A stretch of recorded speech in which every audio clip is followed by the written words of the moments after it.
السلام عليكم. التحالف الدولي أعلن عن تغييرات قد تعتبر كبيرة جدا بالنسبة للعراقيين، كون أن المتغيرات السياسية كثيرة جدا والمطالبات في وضع القوات الأمريكية والقوات الأجنبية في العراق يعني تتضارب هنا وهناك. طبعا التحالف الدولي أعلن بشكل رسمي ومهم بأن قوة المهام التابعة للتحالف الدولي تحولت إلى مجموعة من المستشارين العسكريين بعدد أقل لمساندة القوات العراقية في محاربة تنظيم داعش الإرهابي. فهذه طبعا يعني أثارت الكثير من التساؤلات عن طبيعة هذا التحول. هل هذا التحول هو إجا بطلب من الحكومة العراقية، إجا بتنسيق مع الحكومة العراقية، إجا في محاولة لإرضاء القرار البرلماني العراقي اللي طبعا صدر من أجل إخراج القوات الأجنبية؟ تظل هذه أسئلة مطروحة، سنحاول الحصول على إجابات من التحالف الدولي حول هذا الموضوع، وبالأخص من المتحدث باسم التحالف الدولي. هذه القضية طبعا اجت أيضا تزامنا مع بيان أو حقيقة حديث مباشر من المتحدث باسم العمليات المشتركة العراقية اللواء تحسين الخفاجي، اللي أكد الآتي نقطتين مهمة. قال التحالف الدولي سيسلم القوات الأمنية مواقعا جديدة، وأضاف أيضا الحكومة والتحالف الدولي ملتزمان بموعد تسليم المواقع، وهنالك تنسيق عال في هذا الصدد. وهذا الأمر أصبح واقع بعد تسليم التحالف الدولي القوات الأمريكية والقوات الإسبانية بالتحديد قاعدة بسماية، وطبعا يعني حازت على اهتمام كبير جدا ونقلتها اليورو نيوز كذلك وعدد من الصحف الكبيرة. فبالتالي هنالك حتى كلام لم يؤكد حتى هذه اللحظة بأن هنالك توجه من التحالف الدولي من أجل انسحاب كل القوات الأجنبية إذا كانت قوات أمريكية، مستشارين أمريكان، إلى قاعدتي عين الأسد والحرير. وحقيقة هذه يعني لم تكن هنالك تأكيدات، لكن هذه أنباء وإشاعات مستمرة. فهل يا ترى سيكون هذا الأمر مرضيا للأطراف المعترضة على التواجد الأجنبي اليوم في العراق، أم أن هذا الأمر فعليا قد يكون نوعا أو بداية لانسحاب للتحالف الدولي بشكل عام من العراق في الأيام القادمة؟ إذن ينضم إلينا حول هذا الموضوع المهم المتحدث باسم التحالف الدولي لمحاربة داعش في العراق وسوريا العقيد مايلز كاغنز. أرحب بك سيدي الكريم، وأبدأ بسؤالك عن طبيعة هذه التغييرات لقوة المهام التاسك فورس وتحويلها إلى مجموعة مستشارين عسكريين. كيف لهذا أن يكون مفيدا بالنسبة للقوات العراقية في مواجهة تنظيم داعش؟ مرحبا. شكرا جزيلا. I'm happy to be with you tonight to talk to you about the coalition's partnership with the Iraqi security forces to defeat Daesh. مرحبا بكم. أريد أن أشكركم على برنامجكم، وأريد أن أتحدث بمهمة قوات التحالف الدولي ضد تنظيم داعش وشراكتنا مع القوات العراقية. As you shared with your viewers in your introduction, the coalition is changing. We are getting smaller, but we still have the same commitment to defeat Daesh and partner with the Iraqi security forces. طبعا كما تفضلت حضرتك في بداية البرنامج بأن القوات التحالف تقوم بتقليص أعدادها في العراق، ولكن نحن ملتزمين بمهاماتنا لهزيمة داعش. And our partnership now is more centralized.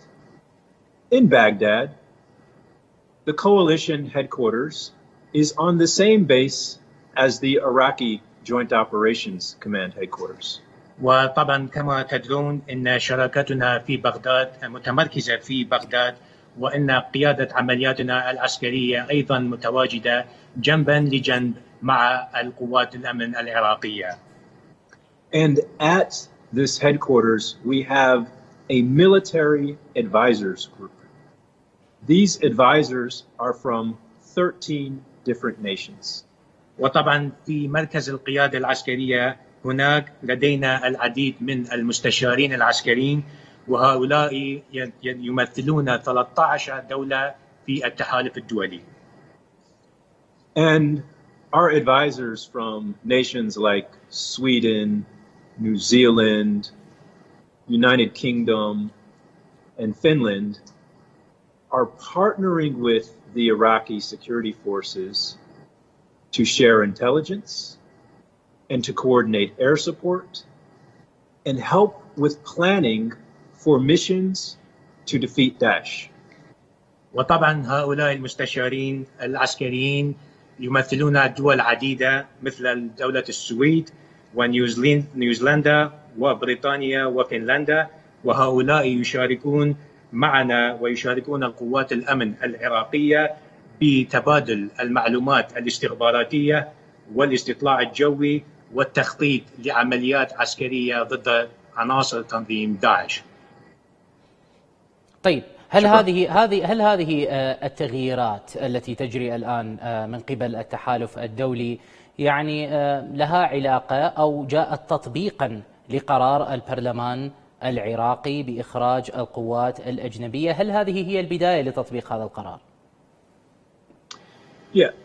During 2020, the coalition has now moved out of 7 bases. And I'd like to talk to you about the history and why we made those moves. طبعا منذ بداية سنة 2020 قامت قوات التحالف الدولي بتسليم 7 قواعد عسكرية، وأريد أن أتكلم لكم ومعكم الأسباب التي صدرت عن هذا. Your viewers know the dark and terrible history when ISIS swept across the desert and controlled land from Syria through Iraq in 2014. طبعا جميع المشاهدين الكرام يعلمون بالتاريخ الأسود الذي حدث عندما قام عناصر تنظيم داعش بدخول أراضي العراق وسوريا في بداية سنة 2014. And in 2014, the government of Iraq invited the international coalition to Iraq to help defeat Daesh. وطبعا في بداية 2014 طلبت الحكومة العراقية من التحالف الدولي للتدخل من أجل القتال ضد تنظيم داعش. Last week, we remembered and celebrated the 3rd year anniversary of the liberation of Mosul. طبعا الأسبوع الماضي كانت ذكرى 3 سنوات منذ تحرير مدينة الموصل ومحافظة نينوى. And for that important battle in Mosul, Iraqi security forces and the coalition had bases in the north and central of Iraq. وطبعا منذ ذلك الوقت كان لدى قوات التحالف الدولي والقوات الأمن العراقية قواعد عسكرية متواجدة هناك. At those bases, we coordinated training and tactical operations in support of the Iraqi security forces and Peshmerga to liberate Mosul and Kirkuk. وطبعا من تلك القواعد العسكرية قمنا بتنسيق التدريبات العسكرية وأيضا التخطيط للعمليات المهمة هناك وأيضا في محافظة كركوك. Similarly, in Al-Qaim, we supported Iraqi security forces and Syrian democratic forces to defeat ISIS in the Battle of Baghouz. طبعا في نفس الوقت كانت لدينا قوات عسكرية في القاعدة العسكرية في القائم، وهناك قمنا بدعم القوات الأمن العراقية وأيضا قوات سوريا الديمقراطية لهزيمة داعش وخاصة في معركة باغوش.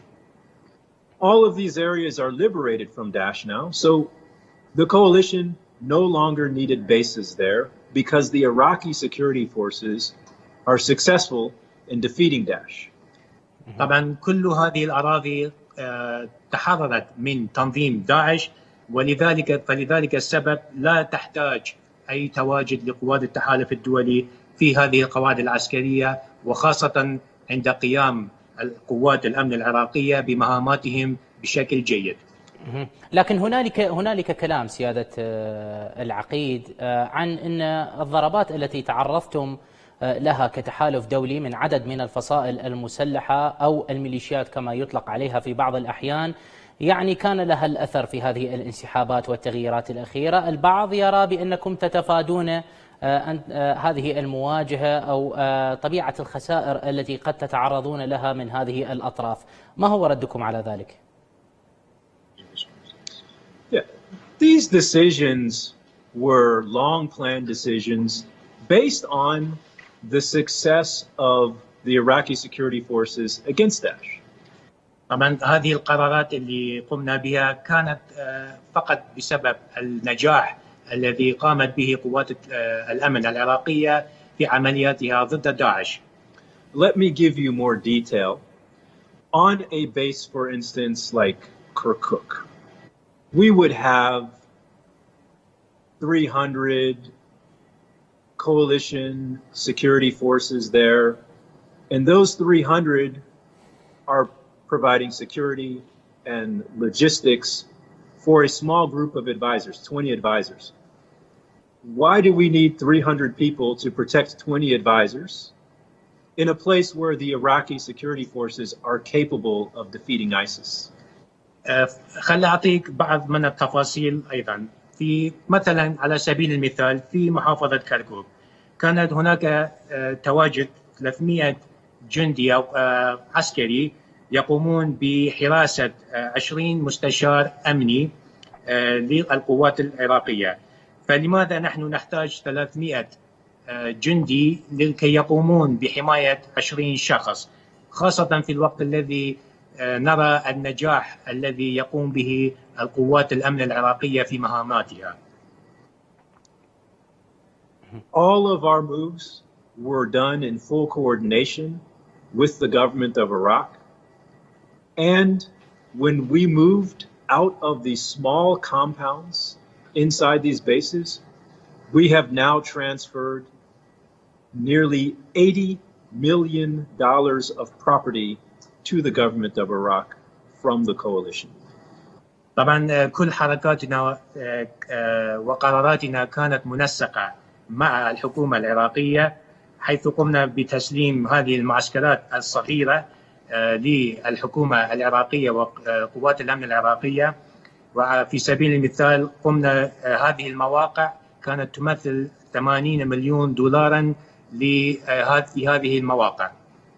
طيب، لكن البعض من القوى السياسية الموجودة في العراق داخل قبة البرلمان يعني تعتقد أن العراق لم يعد بحاجة إلى التحالف الدولي، ويستطيع العراق الآن وهو قادر على مواجهة داعش بنفسه. السؤال هنا يا سيدي الكريم، بأي من المجالات الآن العراق يبدي احتياجاته من التحالف الدولي؟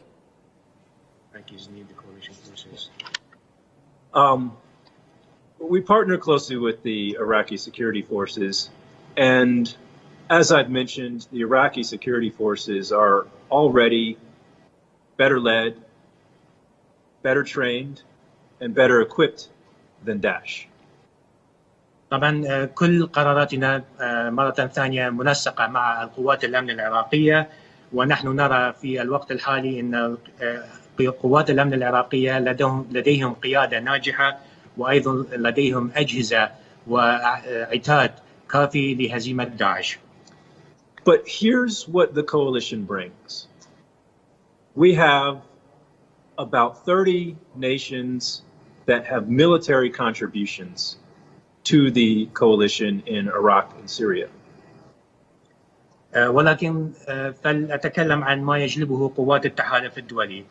هناك 30 دولة يشاركون في قوات التحالف الدولي ضد تنظيم داعش، وهم لديهم الخبرة لمواجهة هذا العدو. And our nations bring the power of the coalition. We help the Iraqi security forces with high-level advice, sophisticated, advanced technology for intelligence, and coalition air power is the best in the world. وهذه الدول في قوات التحالف يجلبون معهم العديد من المستشارين العسكريين لتوفير نصائح للقوات الأمن العراقية، وأيضا لديهم التكنولوجيا المتقدمة لتوفير المعلومات الاستخباراتية للقوات العراقية، والأهم من ذلك هو القوة الجوية التي يساعدونها في هذه المهمات. Let me give you some more examples in statistics. فلأقدم لك بعض من الأمثال العديدة. Since the beginning of operations against ISIS in 2014, منذ بداية العمليات العسكرية ضد تنظيم داعش منذ 2014, coalition nations have conducted more than 34,000 airstrikes on ISIS targets. قامت قوات التحالف الدولي بأكثر من 34,000 ضربة جوية ضد عناصر تنظيم داعش. And each of the airstrikes inside the boundaries of Iraq are coordinated at the request of the government of Iraq. وجميع الضربات العسكرية الجوية في داخل الحدود العراقية منسقة وحسب طلب من الحكومة العراقية لتنفيذ هذه الضربات.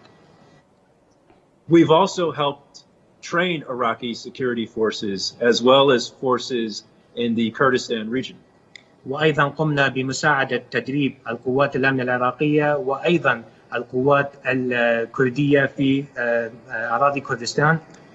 During your introduction tonight, you mentioned the transfer of Spanish out of Besmaya base. وكما تفضلت في بداية البرنامج تحدثت عن تسليم القاعدة العسكرية في بسمايا من الجنود الإسبانيين. Well, at the Besmaya base, 50,000 members of the Iraqi army and federal police were trained to fight ISIS. في معسكر بسمايا قمنا بتدريب أكثر من 50,000 جندي عراقي وأيضا الشرطة العراقية الاتحادية في هذا المعسكر. And Major General Mohammed, the senior Iraqi army representative at the ceremony, وكان الفريق الركن السيد محمد موجودا في مراسيم تسليم هذه القاعدة العسكرية. He spoke very proudly of these men trained at Besmaya by the coalition who liberated Anbar province and Salah ad-Din from Daesh. وتحدث بكل فخر السيد الفريق الركن محمد عن نجاح تدريبات العسكرية لقوات الأمن العراقية عندما قاموا بتحرير مناطق من أنبار وصلاح الدين من تنظيم داعش. And I have one more thing I would like to explain. وأريد أن أضيف شرح ثاني. تفضل. Coalition nations have contributed $5 billion in military equipment and supplies to the Iraqi security forces. وأيضا قام التحالف الدولي بتوفير أكثر من 50 بليون دولار أمريكي من المساعدات والعتاد للقوات الأمن العراقية. What does this mean to your viewers? I'll give you some descriptions. ماذا يعني هذا للمشاهدين الكرام؟ سوف أعطيك بعض الأمثلة. Many people are familiar with the Iraqi counterterrorism service and their black Humvees. طبعا العديد من المشاهدين الكرام يعرفون عن جهاز مكافحة الإرهاب العراقي والهمرات السوداء الذين يملكونها. Those Humvees are divestment are given by the coalition to the counterterrorism service. كل من هذه الهمرات قمنا بتسليمها من قبل قوات التحالف الدولي لقوات جهاز مكافحة الإرهاب العراقي. The Iraqi Air Force is getting stronger and better, more capable. القوة الجوية العراقية أيضا تتحسن وتصبح بأكثر قوة. And it is the coalition that has provided bombs and maintenance for F-16s. وقوات التحالف الدولي قامت بتوفير القنابل التي يستخدمونها في الطيران الجوي للقوات الجوية العراقية. And we have provided ammunition for security forces from Baghdad to Erbil to Suleimania and all over Iraq, specifically for operations against ISIS. وطبعا قمنا بتوفير الأسلحة والعتاد اللازم لكافة القوات الأمن العراقية من بغداد إلى أربيل إلى سليمانية، خاصة للقيام بالعمليات العسكرية ضد عناصر تنظيم داعش. مع توفيركم لكل هذه الأمور وكل هذا الدعم إلى القوات العراقية وكل هذه الإمكانيات الهائلة التي تفضلتم بها، لماذا عاد داعش ليشكل خطرا على العراق؟ بعض الصحف الأجنبية والأمريكية تتحدث أن داعش لديه إمكانية العودة في حالة خروج التحالف الدولي. لماذا هذا الخطر موجود في ظل كل هذا الدعم الذي تكلمتم عنه؟ That's an interesting question about ISIS. You know, ISIS talks a lot more than they do nowadays. هذا السؤال مثير عن داعش، فإن قوات تنظيم داعش فقط يتكلمون وليس لديهم الأفعال. Tonight we've already talked about how ISIS held 100,000 square kilometers of territory and 8 million people under its murderous, evil rule. طبعا في بداية الليلة تحدثنا عن الأشياء التي قامت داعش بالسيطرة عليها في البداية. كما نعرف كانوا مسيطرين على أكثر من 100,000 كيلومتر مربع من المساحات، وأيضا استعمروا تقريبا 8 مليون شخص تحت ظلمهم. Well, today in 2020, ISIS holds no physical territory. It does not have control of any population. And Daesh fighters are hiding. They live in mountains, they live in desert wadis, because the people of Iraq reject the presence of ISIS in cities and villages. طبعا اليوم في سنة 2020 نرى أن داعش ليس لديهم السيطرة على أي مكان، وليس لديهم سيطرة على المواطنين العراقيين، فإن عناصر داعش يختبئون في الجبال وفي الصحراء، وهم يختبئون مثل الجبناء، وذلك بسبب التزام المواطنين العراقيين لكي يقومون بالحرب ضد داعش. If you'll allow me, I'll continue to talk about how ISIS is failing. إذا تريد أقدر أتحدث عن الأسباب التي يفشل فيها داعش في الوقت الحاضر. تفضلوا. Because of the collective effort, because of all of the nations in the global coalition, ISIS finances are suffering. The nations in the coalition have coordinated with law enforcement and intelligence services to bust ISIS financial networks. من الأسباب التي يعاني بها منها داعش هو عدم حصولهم على الموارد المالية. كما تعلمون أن التحالف الدولي نسق مع القوات الأمنية والقوات الاستخباراتية من أجل الالتحاق بالعناصر الذين يقومون بتمويل عناصر داعش. And we know that there were many foreign terrorist fighters. ISIS attracted people from 50 nations, at least 50 nations. And now with the cooperation of the international community, it's very difficult for foreigners to travel and flow into Iraq and Syria to fight for ISIS. طبعا كما نحن نعرف أن الأجانب كانوا يأتون من أجل الالتحاق بعناصر داعش، فكما ندري كانت هناك أكثر من 50 دولة لديهم مقاتلين يقومون بالحرب مع عناصر داعش، ولكن بسبب التعاون الدولي ضد تنظيم داعش اليوم نرى أنه صعب من الأجانب أن يقوموا بالالتحاق بعناصر التنظيم. I still want to continue to explain how ISIS is failing. أريد أن أكمل حديثي عن فشل داعش. تفضل. ISIS cannot spread the propaganda they used to spread in the same way. طبعا داعش ليس لديهم البروباغندا أو الدعاية التي كانت لديهم من قبل. And that is because the nations of the coalition have worked with social media companies, like Facebook and Twitter and Telegram and Rocket Chat and YouTube to prevent ISIS from spreading propaganda widely and recruiting people from around the world. طبعا التحالف الدولي أيضا قام بالتنسيق والعمل مع الجد من شركات التواصل الاجتماعي مثل الفيسبوك والتويتر والتليجرام ويوتيوب وأيضا العديد من مواقع التواصل الاجتماعي لمنع القيام عناصر داعش من تجنيد عناصر جديدة للالتحاق بهم.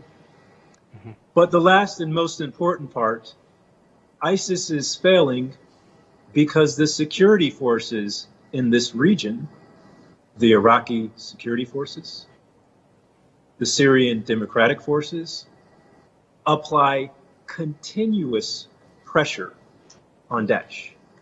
والسبب الأهم من وراء فشل داعش في الوقت الحالي هو الوضع الذي والنجاح الذي يقوم به قوات الأمن العراقية وقوات سوريا الديمقراطية في القتال ضد داعش وطبعا الضغوط المستمرة على هذه العناصر. طيب إذن أين تكمن خطورة تنظيم داعش إذا كانت الأمور منتهية ومتوجهة إلى الصفحة الأخيرة من تنظيم داعش الإرهابي؟ يعني أين هي الخطورة هنا؟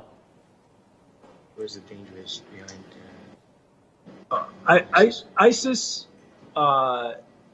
is not fully finished. They are down, but they are not out. عناصر تنظيم داعش هم يفشلون صحيح ولكنهم لم ينتهوا بعد. And they will be a long-term problem because of the ideology that they believe in. طبعا سوف يكون حرب مستمر لوقت أطول بسبب التفكير المرجعي لهم. And it will take communities many years to eradicate that ideology, and it's not only a military problem. وطبعا سوف تكون لدى المجتمعات في هذه المناطق الوقت لكي يمنعوا هذا التفكير الإرهابي، فهذا الشيء ليس فقط يعتمد عليه القوات الأمن العراقية. But the military, the security forces are doing a great job in keeping ISIS from being able to grow and get strong. ولكن القوات الأمن والقوات العسكرية هم الخط الأمامي التي تقوم بالحرب ضد هذه العناصر. إذن هل التغييرات التي تمت الآن في التحالف الدولي وفي قوة المهام بالتحديد هي إشارة إلى بداية النهاية بالنسبة لتنظيم داعش الإرهابي؟ هل سنة 2020 ستكون هي بداية نهاية تنظيم داعش إلى الأبد؟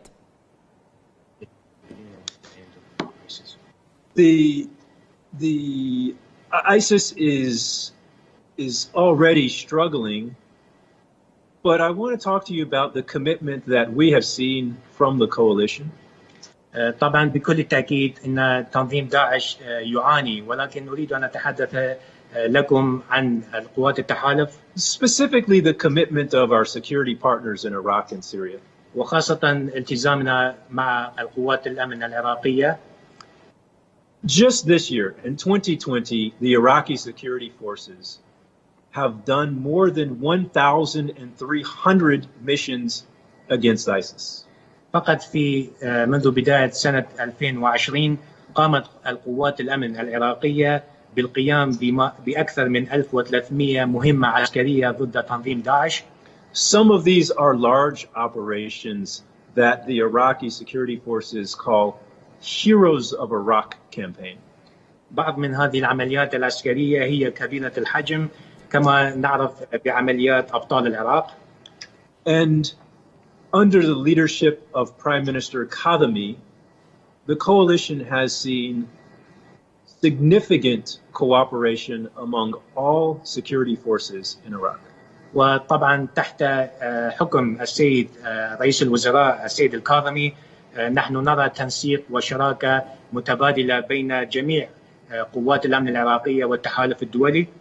We have seen operations in July that included the Iraqi army, the federal police, anti-terrorism troops from the Peshmerga, an Iraqi counterterrorism service, the Hashid al-Shabi, as well as intelligence services, all working together and cooperating to defeat Daesh.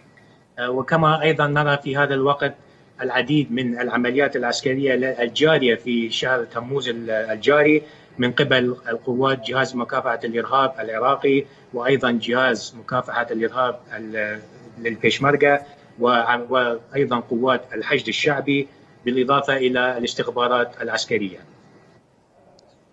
And in Syria, the Syrian Democratic Forces have recently finished a mission that they call deterrence of terrorism. في سوريا نحن نرى قوات الديمقراطية السورية يقومون بعمليات عسكرية من أجل ردع الإرهابيين.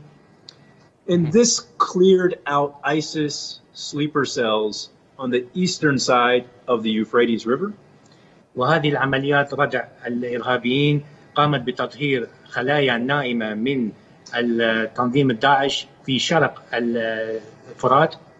There is a town called Shuhail where a ISIS lieutenant, a low-level manager, was captured by the SDF commandos. على سبيل المثال في مدينة صغيرة اسمها شهيل قامت القوات الأمنية هناك بالقبض على ملازم أو مدير صغير الحجم تابع لتنظيم داعش. And their SDF, Syrian Democratic Forces, have had great success keeping ISIS out of Hasaka province. وأيضا لقوات سوريا الديمقراطية العديد من العمليات الناجحة لتبعيد وردع عناصر تنظيم داعش في مناطق حسكة. Now let me tie this all together for you and let you know how the coalition helps. إذا سمحت لي أنه أربط هذه العمليات العسكرية لكي أوضح لكم كيف يعمل قوات التحالف الدولي. تفضل. The Syrian Democratic Forces, the Iraqi security forces, are aided by our advice. We have experts in planning large operations across thousands of kilometers. طبعا القوات السورية الديمقراطية وأيضا قوات الأمن العراقية يعملون مع فرق في التحالف الدولي يتكون من مستشارين وخبراء لديهم الخبرة في القيام بتخطيط عمليات كبيرة جدا. And we help the security forces, our partners, have operational reach, operational overmatch. For instance, we know ISIS hides in remote areas of the desert. We have drones with sophisticated cameras that can find ISIS. We send the video to the security forces in Iraq or the Syrian Democratic Forces, and then the security forces can drive right to where ISIS is and kill or capture them. على سبيل المثال نحن نقوم بمساعدة القوات الأمنية لأنه لدينا المدى العسكري اللازم للقيام بالعمليات العسكرية. فعلى سبيل المثال لدينا طيران بدون طيار أو الدرون هم يقومون بالتقاط صور وفيديو لعناصر التنظيم الموجودين في أي مكان وهذه المعلومات تتبادل مع القوات العسكرية على الأرض وهم يقومون بتنفيذ. So let me give you one more point. أقدم لك نقطة ثانية. The coalition never really had that many troops involved in these operations against ISIS. قوات التحالف الدولي لم تكن لديهم الجنود العديدين أو بحجم كبير في هذه المناطق. Today, the Iraqi security forces have at least 300,000 personnel. اليوم لدى القوات الأمن العراقية أكثر من 300,000 جندي. The coalition has less than 10,000, and of those, only about 5,200 are American troops. والتحالف لديهم أقل من 10,000 منتسب من هؤلاء فقط 5200 جندي أمريكي بينهم. طيب يعني هنا يبدأ السؤال حول هذه القضية المهمة. سمعنا أنباء يعني متداولة لم يتم تأكيدها حول قضية انسحاب التحالف الدولي إلى قاعدتي عين الأسد والحرير والاكتفاء بهذه القواعد. هل هذا الموضوع صحيح؟ هل هذا هو المستقبل بالنسبة للتحالف الدولي على الأقل في العراق؟ I don't have any more transfers or movements of coalition troops tonight, but we've talked about the fact that we're getting smaller, and we're getting smaller because our security partners in Iraq are successful. في الوقت الحالي في هذه الليلة ليست لدي أي معلومات عن أي انسحاب، ولكننا نقلص عددنا في هذه المناطق، وهذا بسبب نجاح وقدرة القوات الأمن العراقية بالاعتماد على نفسها. And I gave you the ratio, 300,000 Iraqi security forces to less than 10,000 coalition troops. There are places in Iraq that have not seen coalition troops on their streets in more than 10 years. طبعا أنا تفضلت في قبل قليل بأن نسبة قوات الأمن العراقية إلى نسبة الجنود في قوات التحالف 300,000 بالنسبة إلى فقط 10,000 منتسب في قوات التحالف. وهناك العديد من المدن في العراق لم ترى أي تواجد لأي قوة أجنبية في ال10 سنوات الماضية. When I was in Iraq as a major in 2009, 2010, I was in Dikar, Maysan, Muthana, in جنوب Iraq.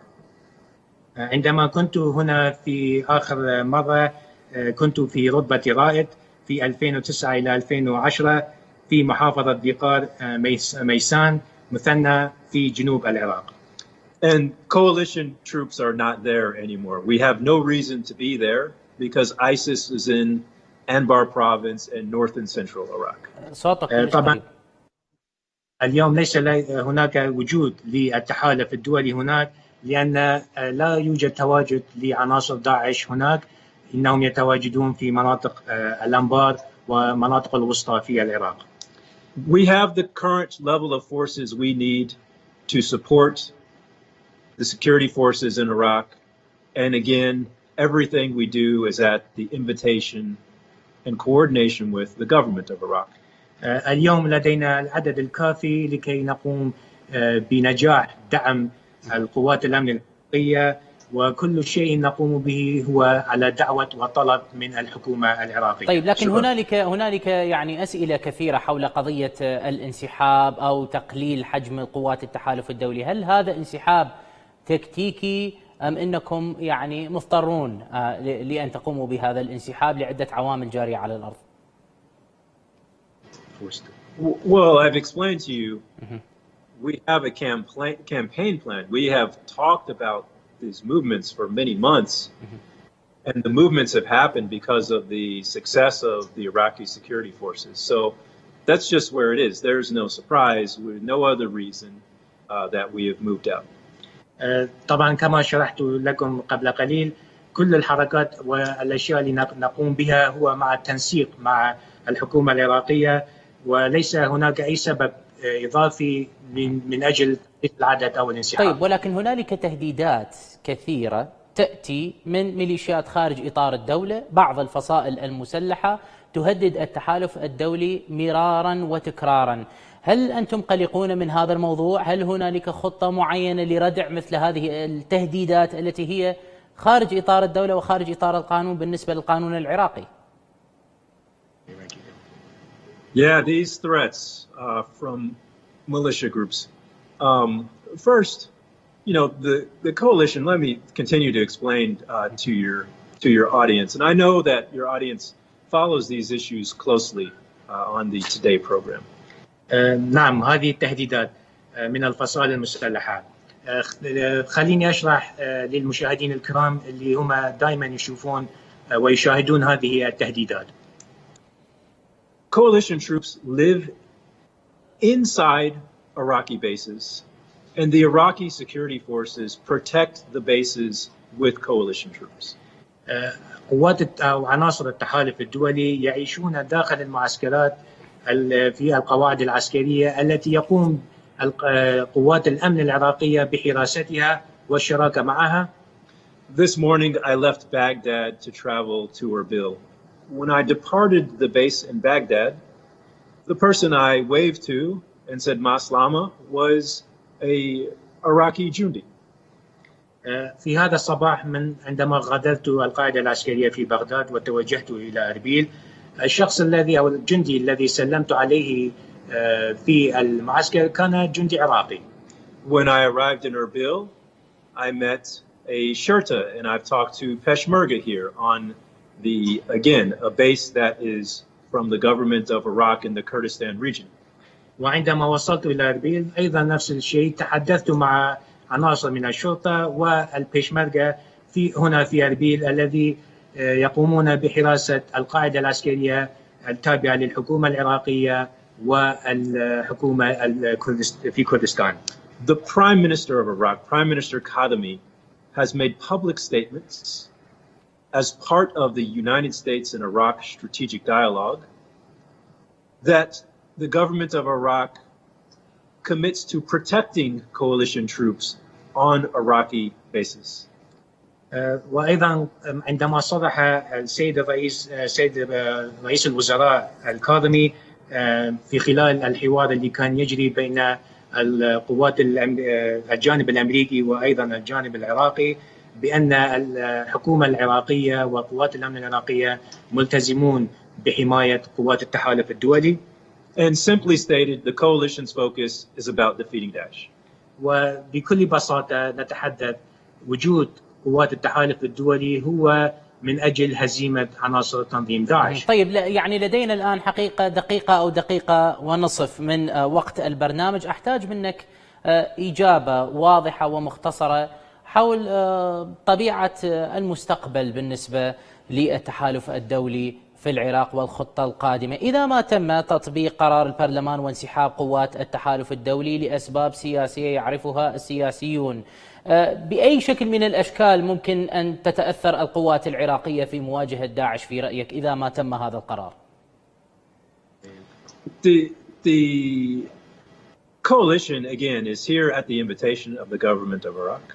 مرة ثانية التحالف الدولي موجود حسب طلب ودعوة من الحكومة العراقية. I've probably given you a dozen examples of that partnership in action. وأيضا أنا تفضلت بالعديد من الأمثلة حول هذه الشراكة.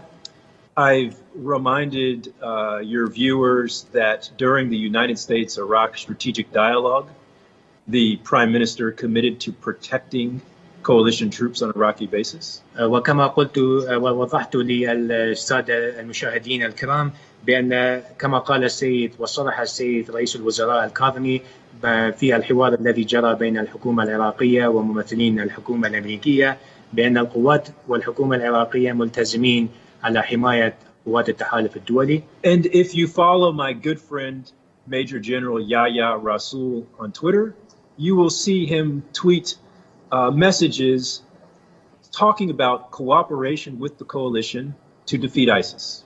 وإذا أنتم طبعا تتابعون السيد الفريق يحيى رسول على موقعي تويتر بأنه يقوم بتوفير الرسائل للمشاهدين الكرام حول التعاون المشترك بين قوات التحالف الدولي والقوات الأمن العراقية.